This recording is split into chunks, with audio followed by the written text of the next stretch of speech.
moved by opposition members on Manipur issue.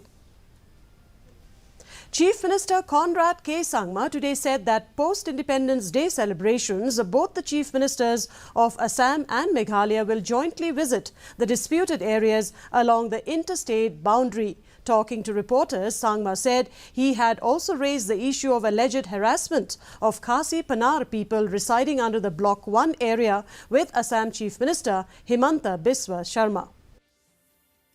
I have taken up this matter with the Honourable Chief Minister of Assam, and he has taken the matter up very seriously. Even as we speak, the Assam government is having a series of meetings on certain incidents and issues that are there pertaining to the border area.